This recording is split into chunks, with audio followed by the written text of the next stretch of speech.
Lesson number 12, Daily Summary. In this lesson, we look at applications of systems of linear equations. These applications involve total value and investment problems.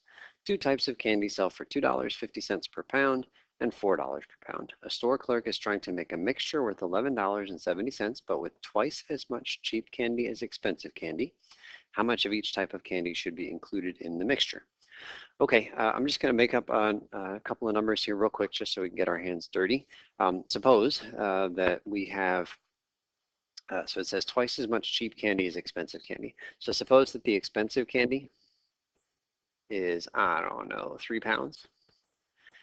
And then it says we want twice as much of the cheap stuff as the expensive stuff. So I guess that makes the cheap stuff 6 pounds because it's supposed to be twice as many. And then I want to find the value of this bag of candy that I've just created and ask myself if it's equal to 1170. Like, it's probably not going to be because I didn't consider the 1170. I just made up 3 pounds. But let's see what it's worth. So the cheap stuff is worth $2.50 a pound, and the expensive stuff is $4 a pound. So how do I find the value of my candy in this example?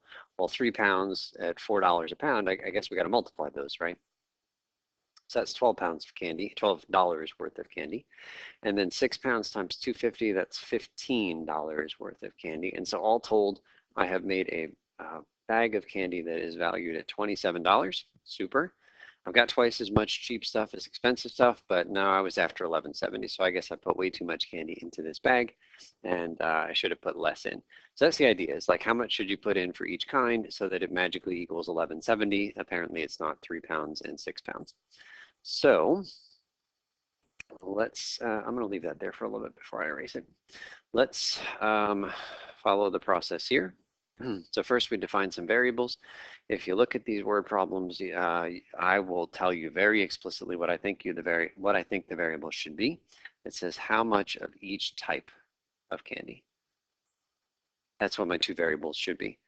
Should answer is how much of the cheap stuff and how much of the expensive stuff. You are welcome to use X and Y. I'm going to try to use letters that represent the words that they stand for. So C for cheap and E for expensive. So C isn't just cheap candy. That does not include a quantity word and a unit word. We want both.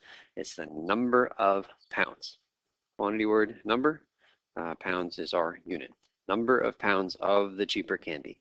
And E will be the number of pounds of the expensive candy. So we're going to organize our information in a table. The table is not mandatory, never going to require you to use the table, but it gives many students structure that they appreciate and can work with repeatedly. So feel free to use the table if you like it, but let's try it here together. All right, so the first row represents the cheaper candy, and we're going to start filling in these columns here. Number of pounds, cost per pound, and total value. Okay, so let's start with the $2.50 per pound. So I guess that's the cost per pound of the cheap stuff. So we'll put that there. And then the $4 per pound is the cost per pound of the expensive stuff. And then it says that the mixture is supposed to be worth $11.70. Well, that's, look at the bottom row here, it's total. Is it the total number of pounds? No, it's $11.70. Is it the total cost per pound? No, that actually doesn't make sense to have a cost per pound for the total mixture. It's the total value. So $11.70 goes right here. The total value of the final mixture is supposed to be $11.70. Next up is to bring our variables into the table. So C is the number of pounds of the cheaper candy. Well, which of the blanks does it go in? Well, I think it's right here, right? That's the cheaper candy row, and the number of pounds is this first column. So we just put straight up C right there. And then the expensive candy number of pounds is called E. Okay, so we've, I think, grabbed everything in the paragraph except for the twice as much cheap as expensive. That actually doesn't go in the table per se. We're just putting like numbers and variable expressions into our table, not equations. That twice as much cheap as expensive is an equation that we're going to write outside the table. So let's keep filling in the table. Last column we're interested in here is total value. So take a look. You got candy worth $4 a pound, and you have E pounds of it, and we want the total value of that part of the candy. Well, it's this calculation, isn't it? If you have 3 pounds of expensive stuff, you multiply by $4 per pound, and you get $12 for the value of that candy. So you take the number of pounds of expensive candy and you multiply by 4, and that gives you the total value of that part of the candy. So that's what we're doing here in the last column, is that it's the number of pounds, E, multiplied by the cost per pound. That's $4 per pound. So 4E is like this 4 times 3. So that is a dollar value. That 4E is in dollars. It's the value of the expensive candy. And then the same deal, 250C is the total value of the cheap stuff. And I will point out for the first, but not the last time, that when we make these tables, if we set them up right, the last column is always going to be the product of the first two columns. Last column is always the product of the first two columns. And so I'll put here number of pounds times cost per pound equals, we're going to see that a lot. Even though the problems, the context will change quite dramatically, this will be constant, that the last two columns, sorry, the first two columns you multiply and put in the last column. Okay, so let's write our two equations. So one equation is going to come from this last column here. I want to get an equation that captures everything there. Well, take a look at our example up here. We had $12 worth of the expensive stuff and $15 worth of the cheap stuff, and we added them together to get a total value of that bag of $27. Well, that's the equation we're going to write. It's just like the value of the cheap stuff, it's in dollars, plus the value of the expensive stuff is going to equal $11.70. We're going to force it to equal $11.70. So that comes up here and becomes 250C plus 4E equals 1170. And there's one of our two equations. And the other equation, we're just going to read from the table. So here it is. It says twice as much cheap stuff as expensive stuff. I'm going to write two equations over here, only one of which is right. E equals 2C, C equals 2E. Twice as much cheap stuff as expensive stuff. Clearly, one of these variables is equal to double the other. That's the twice as much. But we got to be really careful which one we are doubling. Twice as much cheap as expensive. So if you're just reading the English language, like the word twice is nearer to the word cheap. And so if I said twice the cheap, then that would lead me to believe 2C is the right thing. E equals 2C. But let's take a look at the specific numbers that I made up right up here. I said if we have 3 pounds of the expensive stuff, then clearly we have 6 pounds of the cheap stuff, twice as much cheap as expensive. If you plug 3, let's see if is that the way that I want to say it. If you plug 3 pounds here and 6 pounds here, this side is 2 times 6, that's 12. I don't get 3. But if I were to plug 3 pounds for the expensive one here, 2 times 3 is 6. Yeah, that's what I wanted. So it's actually the second equation. That's the right one. Big old line through this first one. You got to be really careful when you're setting up these equations. I like the idea of making up specific numbers to try to capture the relationship. Another way that we could have done that, instead of writing the two equations and then checking by plugging the numbers in, you could just look at the equations, look at the numbers that I came up with. Like I said E was 3 and C was 6, was just a specific example. So what relationship captures there, you know, the twice as much? 2 times 3 is, write it this way, 2 times 3 is the 6, right? That's where the 6 came from. But then instead of 6, it's a C. And the 2 is constant there, but instead of 3, it's an E. So there's our equation. 2 times E equals C. Okay, so we've got our system of equations. It's written right down here. We're not going to go through the solving process right here. I just want to focus on setting things up in this video. But you use either the substitution method or the elimination method, just like we did last lesson. And then you solve. If you want to, you can try that later on for practice. The answers are here: 2.6 pounds of the cheap stuff and 1.3 pounds of the expensive stuff. My first reaction when I see this to choose either substitution or elimination is to choose substitution, because the first equation is already solved for a variable. All right, so let's take a look at the next page. The amount of money that is deposited in a savings account is called the principal. The money a person earns from the bank is called interest or interest income. If money is invested for 1 year, then the interest equals the principal times the rate. P times R equals I. Okay, this is an equation you are familiar with, even if you don't have it memorized in terms of these letters. I'll just make up an example. Suppose that you get 10% annual interest. That means at the end of a year, you get 10%. and you invest, I don't know, $200 for 1 year. And my question to you is, how much interest do you earn at the end of that 1 year? Well, hopefully you just intuitively feel that the value of the interest, which we're calling I, is, well, we're just doing 10% of the $200 we put in. So how do you do 10% of 200? Well, you multiply 200 times 10%. To be clear, we always have to make sure that we change percentage numbers to decimals. Don't multiply by 10, but rather multiply by the decimal version of 10%, which is 0.10. Move that decimal point 2 places to the left. Okay, and so 10% of 200 is just 20. That's $20. But I just want to point out that the formula we use is actually right there. It's that the principal times the rate gives you the interest amount. P times R equals the dollar amount of interest. Okay, so let's use that formula to solve this complicated question here. Jerry invested a total of $2,000 in 2 different banks. The first bank pays 4% interest and the second bank pays 9% interest. His yearly income from the 9% investment is $37 more than his yearly income from the 4% investment. How much did he invest at each rate? Okay, as usual, we are going to begin by defining some variables. And again, if you are reading carefully, I am telling you exactly what I think you should let the variables be. You need your variables to answer that question. How much did he invest at each rate? How much money did he invest at the lower rate, and how much money did he invest at the higher rate?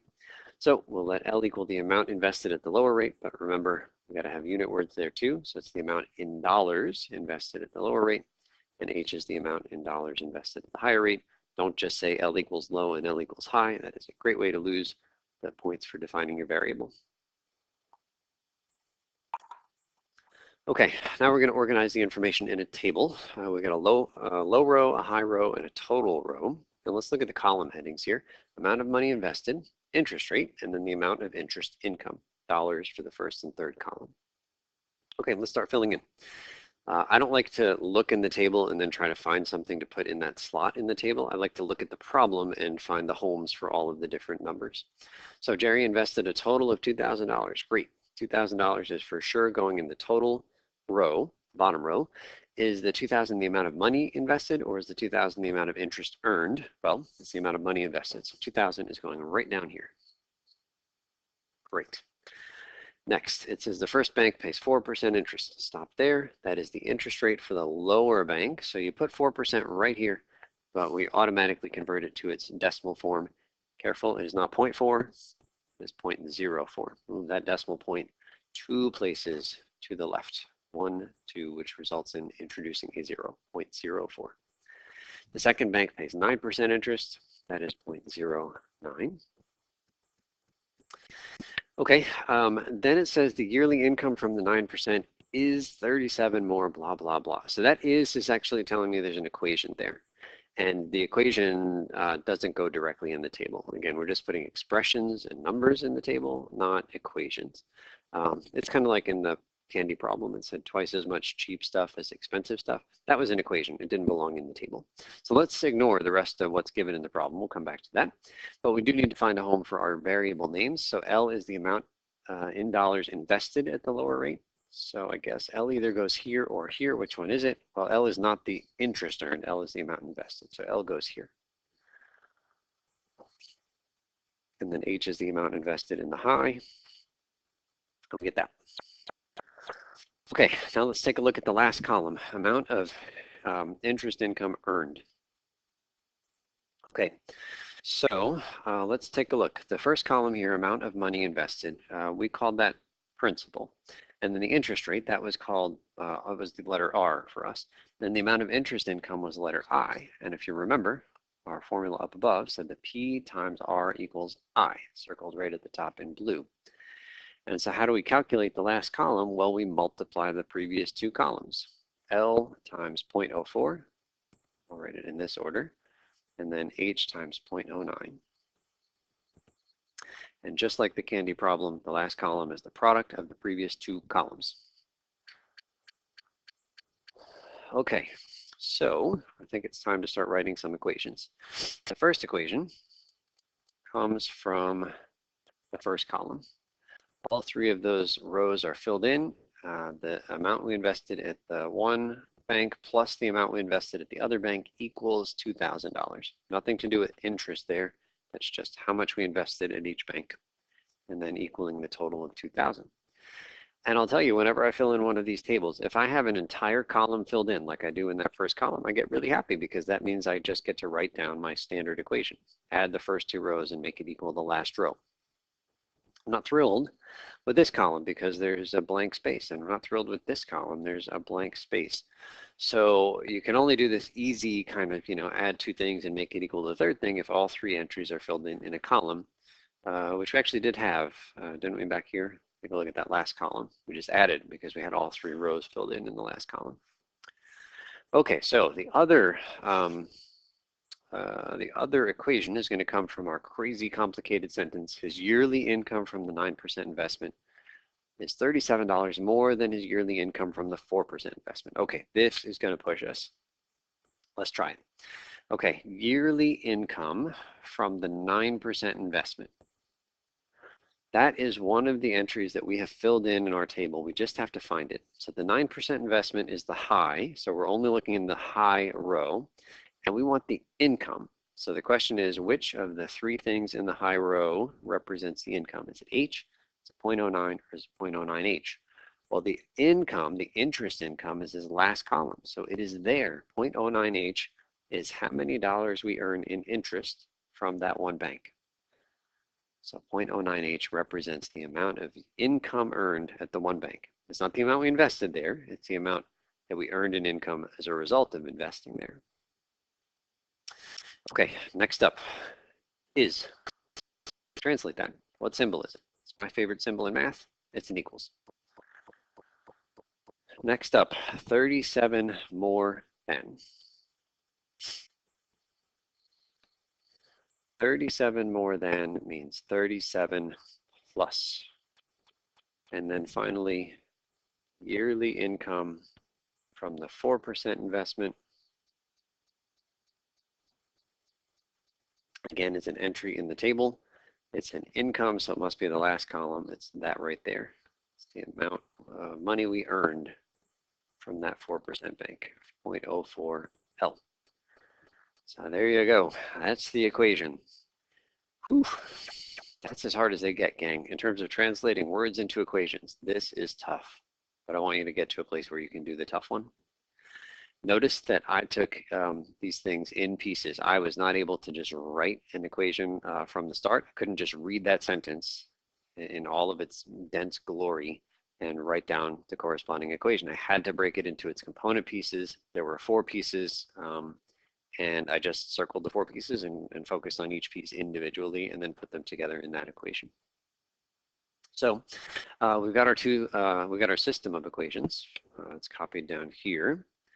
And then you solve that system by either using the substitution method or the elimination method. I will point out, if you're not such a big fan of working with decimals, you are free to get rid of all the decimals. You can get rid of the decimals in this equation by multiplying both sides by 100. We know that multiplying both sides of an equation by 100, we know multiplying anything by 100 moves the decimal point 2 places to the right. So if you multiply by 100 on the left, 0.09 becomes 9, and then there's an H. Equals. That 100 distributes, so it's 3,700 plus, and then the 0.04, move that decimal place 2 places to the right, we get 4L. And so that equation is equivalent to the original, but it has no decimals. So if you prefer working with that one, you're welcome to use that instead of the original. And then you could just copy the L plus H equals 2,000, and then you would either use the substitution method or the elimination method. We're not going to do it in this video, but if you want to check your answer, check your work. If you want to check that you can solve these two later, the answers are provided, 1,100 at the low and 900 at the high. There is a step-by-step process outlined on the next page for your reference. So use that, feel free to use that when you're working on activities and homework problems.